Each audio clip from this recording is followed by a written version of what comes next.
Fuqizimi ekonomik i grave dhe i komuniteteve pakicë është një temë tejet e rëndësishme dhe trajtimi i duhur i saj kërkon pikërisht angazhim të vazhdueshëm edhe hulumtime që të kuptohet me drejt shkalla aktuale e përkrajes, nevoja për përkraje, kapacitetet absorbuese të këtyre bizneseve. Mirë po të mendohet edhe me tutje dhe të zhvillohen hulumtime të cilat tregojnë apo paraqesin modele se si mund të ndryshohet edhe struktura aktuale e këtyre bizneseve, pra që të bëhet një hap tutje dhe të dalim nga ajo pjesa ku mbi 99% e bizneseve aktuale në përgjithësi të grave dhe komuniteteve pakicë janë biznese të vogla dhe me jo shumë kapacitete të zhvilluara biznesore, pra se si mund të vijemi në dispozicion që të ndihmojmë këtyre bizneseve që të kalojnë në biznese pastaj të vogla edhe biznese të mesme. Si institut jemi munduar në vimësi pra që ta trajtojmë këtë temë që të sjellim evidencë, në mënyrë që edhe politikbërësit pra të mund të marrin të dhënat të bazuara në evidencë e që kanë bëjnë kemi nisur si me profilizimin e bizneseve të grave, shtrirjen e tyre nëpër komuna, pra po ashtu edhe nëpër sektor që dim sakt se ku janë të përqendruara kryesisht bizneset e grave dhe të komuniteteve pakicë, çfarë janë, cili është niveli i antarësimit dhe sfidat, por edhe përfitimet që ato i kanë nga shoqatat dhe odat biznesore, si një element i rëndësishëm që ndihmon si për rrjetizim, por edhe për zgjerimin e bizneseve të tyre, pse jo për disa nga to edhe hyrjen në tregje më të mëdha dhe rajonale, e cila realisht ka raste kur ka ndodhur në Kosovë. Pastaj cila është qasja atyre në financa dhe që janë problemet me kolateralin, kemi sjell evidenca dhe për këtë, sepse janë probleme të ndërlidhura. Dhe po ashtu kemi mbuluar dhe tema tjera që kanë bëjnë me sa po përfitojnë bizneset e grave dhe pakicave nga tregtia elektronike,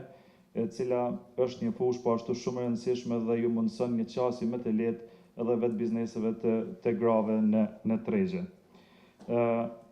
Dhe çfarë është unike për gjitha këto punime që i përmenda, por edhe për këtë sot, është që gjetjet bazohen në dhëna të reja nga anketat të cilat janë kryer së fundmi, për duke përfshirë edhe hulumtimin e sotëm, pra që pasqyrojnë drejt realitetin dhe janë anketat të cilat janë kryer me pronare, biznesës si nga me biznese të cilat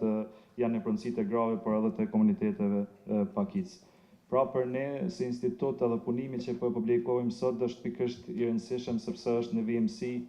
të këtyre punimeve të cilat i kemi bë dhe jep shifra konkrete për mbështetjen të cilat janë duke e përfituar gratë si nga fondet publike, mirë po edhe nga fondet tjera, nga institucionet tjera që japin mbështetje në formë të subvencioneve edhe granteve për këto biznese, e që si do të tregojnë edhe gjetjet në vim, pra dhënat nuk janë shumë kurajuese sepse jo një numër i madh i bizneseve është duke të grave dhe të komunitetet pakicë është duke përfituar nga këto fonde. Qëllimi kryesor i raportit është që të ofrojë një pasqyrë të përkrajes financiare e cila ofrohet në 3 nivele, në nivelin qendror, në nivelin lokal, si dhe nga organizatat jo qeveritare. Për këtë analizë ne jemi bazuar në një anketë që ne kemi zhvilluar me 757 biznese. Prej këtyre 399 biznese kanë qenë biznese në pronësi të grave, ndërsa 358 biznese në pronësi të pakicave etnike. Në anketë ka pas shumë pyetje të cilat neve na janë dashur për këtë raport, por unë do të ndalna vetëm në disa gjetje kryesore dhe krahas anketës, pastaj ne kemi analizuar edhe Raporti është ndarë në 3 pjesë kryesore dhe pjesa e parë flet për mbështetjen nga niveli qendror. Sipas rezultateve të anketës, vetëm 7% e grave dhe vetëm 8% e pronarëve të cilët i takojnë pakicave etnike kanë përfituar nga çfarëdo skeme nga niveli qendror, që është një përqindje shumë e vogël dhe tregon një përfshirje shumë të kufizuar për këtë grup të bizneseve. Sa i përket institucioneve, është Ministria e Bujqësisë, Pylltarisë dhe Zhvillimit Rural që ofron mbështetje më të madhe në shumë, pra si vlerë financiare. Ne kemi analizuar të dhënat prej vitit 2018 deri në vitin 2024. Dhe gjatë këtyre viteve janë ndarë gjithsej 62 milion euro në fond të granteve dhe subvencioneve. Megjithatë, përfituesit kryesorë kanë qenë burrat, ata kanë përfituar rreth 90% të gjithsej subvencioneve nga kjo ministri dhe 68% të grateve. Pastaj kemi edhe Ministrinë e Industrisë, Ndërmarrësisë dhe Tregtisë që përmes Agjencisë Kijesa vazhdimisht ndajnë mbështetje financiare për bizneset, të gjitha bizneset në Kosovë, por që këtu bizneset që udhëhiqen nga gratë përfitojnë në nivel diku rreth 16%. Kemi Ministrinë e Zhvillimit Rajonal që për dallim nga këto institucione tjera ka qenë pak më e balancuar, ka pas vite që pjesëmarrja e grave në këto skema financiare ka rritur deri në 40%. Por nga ana tjetër, nëse shohim sipas etnicitetit, atëherë del që rreth 80% të ndihmës financiare marrin komuniteti me shumicë shqiptar dhe komunitete tjera mbesin të nënpërfaqësuara. Kemi edhe fondin për garanci kreditore që ka ofruar një dritare të veçantë për gratë ndërmarrëse dhe gjatë viteve të fundit është rritur vlera, por që prapë pjesëmarrja këtyre bizneseve në portfolin e përgjithshëm të fundit është prej 14 deri në 15% në vitet e fundit. Në përgjithësi kjo tregon që niveli qendror mbështet në mënyrë shumë të kufizuar biznese që udhëhiqen nga gratë dhe nga pakicat etnike, ndërsa nëse tash kalojmë te niveli lokal, përfshirja është ende me kufizuar fatkeqësisht se sa niveli qendror. Vetëm 4% e bizneseve të grave dhe vetëm 9% e bizneseve të pakicave etnike raportojnë që kanë përfituar ndonjë grant ose ndonjë subvencion në komunat ku këto biznese veprojnë. Sipas të dhënave të anketës, rreth 10% e grave dhe 8% e bizneseve të pakicave etnike kanë përfituar grante ose subvencione, çfarë dëntime nga OISH, qoftë vendore, qoftë ndërkombëtare. Mbështetja nga organizatat jo qeveritare është më pozitive, është një çështje pak më e drejtë, më e balancuar dhe i prek vërtet nevojat që këto biznese kanë. Sa i përket bizneseve të cilat kanë pranuar ndihmë financiare, sipas rezultateve të anketës, shumica këtyre bizneseve qoftë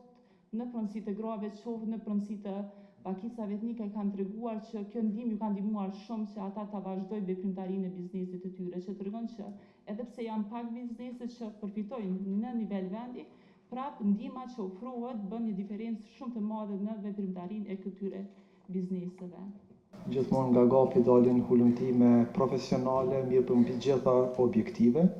Fondi Kosovar për Garanci Kreditore nuk bën financim, ne nuk bëjmë financim, ne ndihmojmë procesin e financimit. Dritarja për mbështetjen e financimit për gratë në biznes ka filluar në vitin 2021 dhe ka qenë pjesë e programit të pakos i rëmëkëmbjes ekonomike. Ato dhe më thonë kemi fillu, ndërsa mandej është pilotu mbasi është përfundu pako e rëmëkëmbjes ekonomike, ka qenë një vjet ajo periudha në 2021, me qëllim të adresimit të krizës ekonomike shkaktuar nga pandemia Covid. Dhe pasi është mbyllë me njerë, do më thonë kemi fillu në vitin 2023 me pilotim të kësaj dritare me kushte më të favorshme krahasuar me skema tjera garantuese që ne i ofrojmë.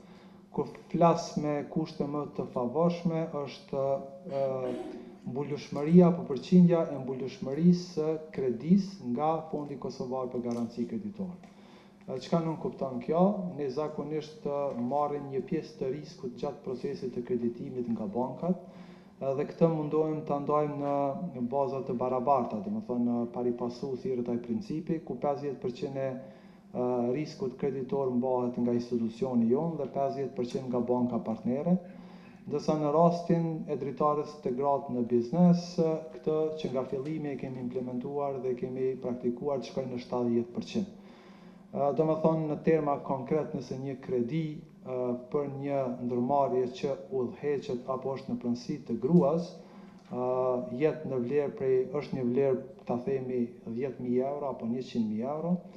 në rast të dështimit të kësaj kredie, atëherë do më thonë 70% të kryegjithësë kredisë mbulohet nga Fondi Kosovar për Garanci Kreditore. Pse kemi bërë këtë? Realisht jemi munduar të kompenzojmë për padrejtësitë shoqërore, kulturore, tradicionale që vuan shoqëria jonë. Dhe nga analiza që i kemi bërë, nga këshillat, feedback që kemi marrë nga ndërmarrjet, domethënë nga ekonomia reale, po edhe nga bankat tona partnere, kemi pa që një nga tmetat në procesin e ndërmjetësimit financiar për gratë në biznes është mungesa e kolateralit. Pse është kjo mungesë e kolateralit? Është për shkak që tmetave, padrejtësive tradicionale, kulturore që i bëhet, mungesës në të drejtën e trashëgimisë së aseteve, si ki mungesë të aseteve, atëherë ki edhe probleme plasu edhe me premtu kolateralin për me marrë kredin. Kështu që me këtë qëllim domethënë kemi rrit, kemi marrë më shumë risk dhe deri në 70% garantohet pjesa e kredisë që lëshohet për ndërmarrjet, të cilat ose janë në pronësi apo bashkëpronësi të gruas, apo janë të udhëhequra, domethënë kanë në rolin ekzekutiv një grua në një ndërmarrje.